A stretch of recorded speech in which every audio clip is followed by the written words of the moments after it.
I think the word legend is thrown around too much in sports. Almost every glowing adjective applies to Michael Jordan. But you know who's legendary? Satchel Paige is legendary. Sure. Babe Ruth is legendary because so many of the stories are apocryphal.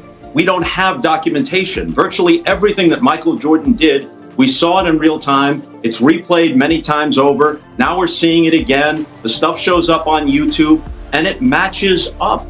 Anyone who thinks, oh, this is a bunch of hype, maybe in a different era they wouldn't have won as many championships, and that's probably valid. If they had peaked in the 80s against Bird's Celtics and Magic's Lakers and even Dr. J and Moses Malone with the 76ers, they might not have won 6.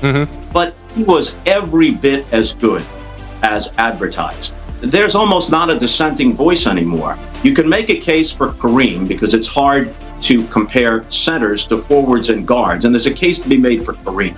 But among forwards and guards, Bird, Magic, none of them contest the judgment. It's not a consensus anymore. It's virtually by acclamation that he's the greatest player who ever played. The last shot, it's an obvious choice, but it's so classic in every way, turning a 1-point deficit into a 1-point win.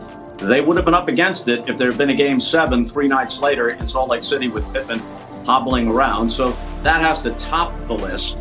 It was his first final when they defeated Magic Johnson and the Lakers in '91, and Marv had that great call. Oh, a spectacular move by Michael Jordan. I think for the casual fans, that might have solidified an image of Jordan. The shot on Elo that preceded that.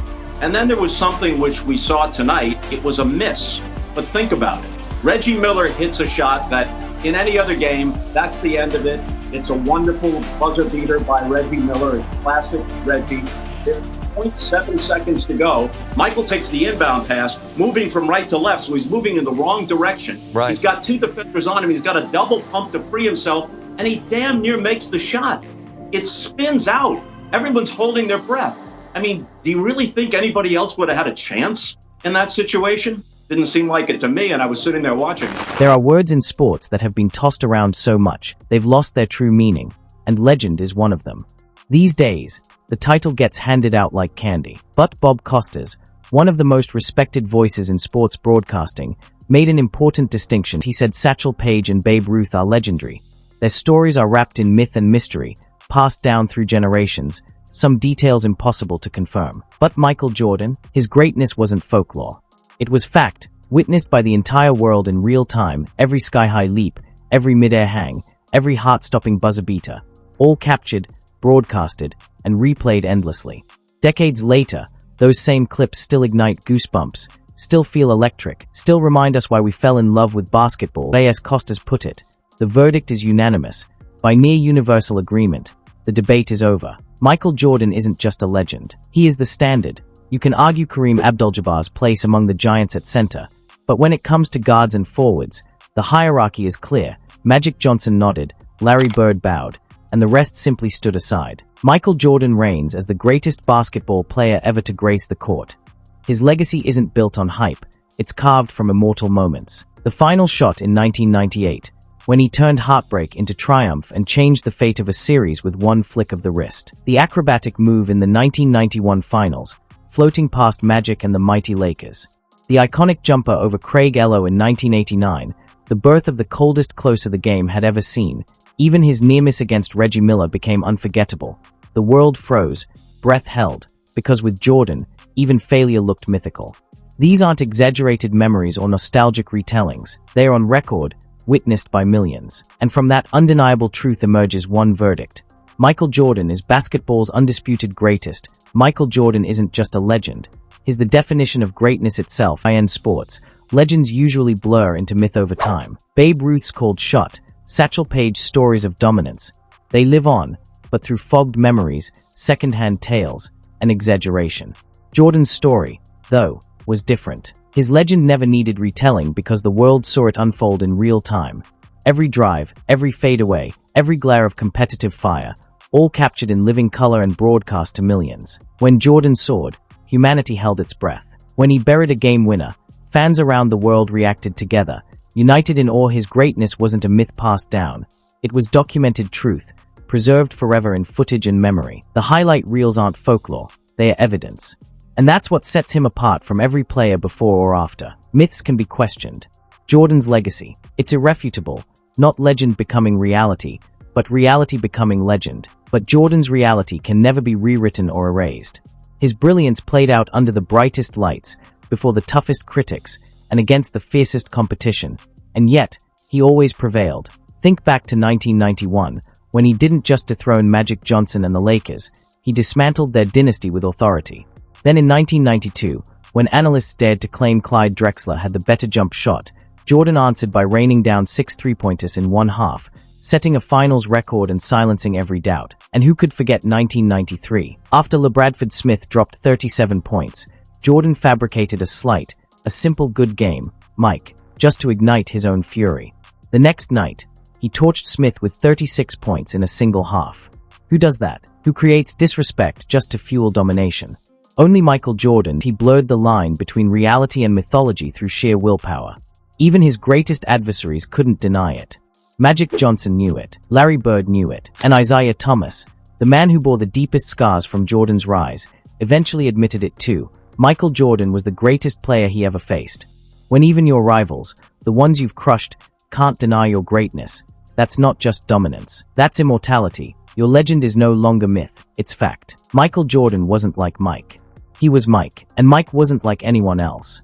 He stood at the exact point where legend and reality fused into one, where greatness could no longer be questioned, only witnessed. True greatness isn't just measured in numbers. It's defined by moments that make the world hold its breath. Jordan didn't just create those moments.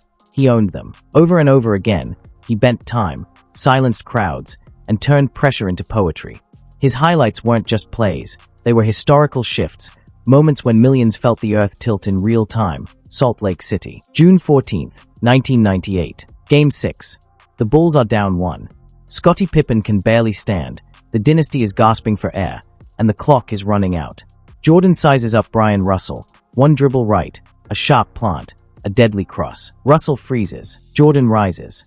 The ball leaves his hand, the world stops spinning, and for that split second, time itself bows. Swish. Bulls win. Title number 6. The dynasty ends exactly as it should, with the perfect shot from the perfect player.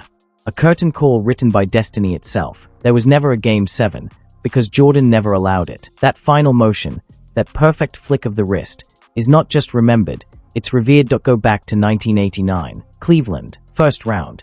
Deciding game. The Cavaliers were convinced destiny favored them. In the final seconds, Craig Ello shadowed Jordan step for step, but destiny can't be defended. Jordan sprinted to the foul line, caught the inbound, hung in the air just a heartbeat longer than logic allowed, then released. Bucket. Buzzer. Bulls win. Jordan's primal fist pump echoed through the arena, the pure, violent release of greatness unleashed. That wasn't just a game winner. It was the birth of the myth. Fast forward to 1991. NBA Finals. Bulls versus Lakers. Magic Johnson still ruled the league, the symbol of an era refusing to fade. But then, in mid-A, Jordan rewrote basketball's scripture. He drove to the rim, rose for a right-hand layup, and, suspended in flight, switched to his left, floating past defenders as if gravity itself stepped aside. Oh, a spectacular move by Michael Jordan. Marv Albert's call wasn't commentary, it was a hymn. In that single play, the throne wasn't passed down, it was taken. Indianapolis. The clock winds down. Reggie Miller, the master of clutch threes, rises and buries a shot that should have ended the game. The crowd explodes, the building shakes, but no one dares to truly celebrate. Because Michael Jordan is still on the floor. With less than a second remaining, Jordan takes the inbound. 2 defenders collapse. He dribbles, twists mid-A, double pumps, and releases a fading jumper against all odds. The ball spins and rolls out. He missed, but here's the incredible part. The world still held its breath. The miss itself became legendary, because only Jordan could make failure feel like fate had almost yielded to his will again. Moments like these weren't random.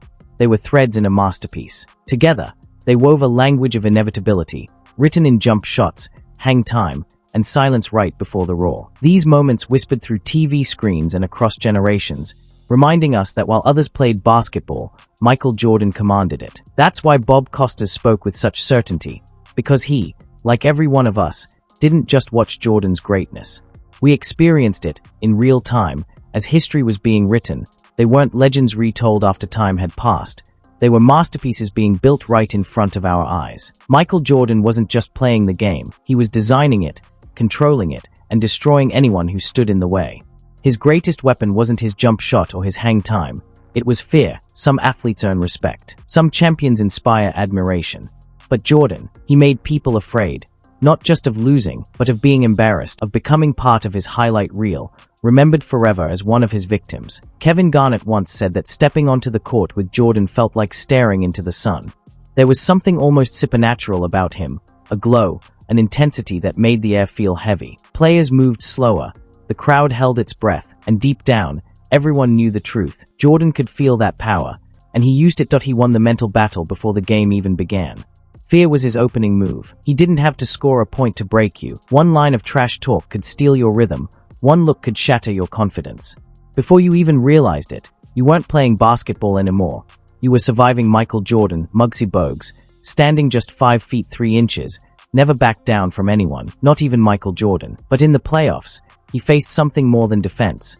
He faced intimidation itself. Jordan backed off, gave that trademark smirk, and taunted, "Shoot it, midget." Muggsy took the shot and missed. One moment, one word, and his confidence never fully recovered.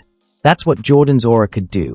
Destroy you without a foul, without a shot. Then there was Dike Mutombo, the master of the finger wag. He once bragged that Jordan had never dunked on him.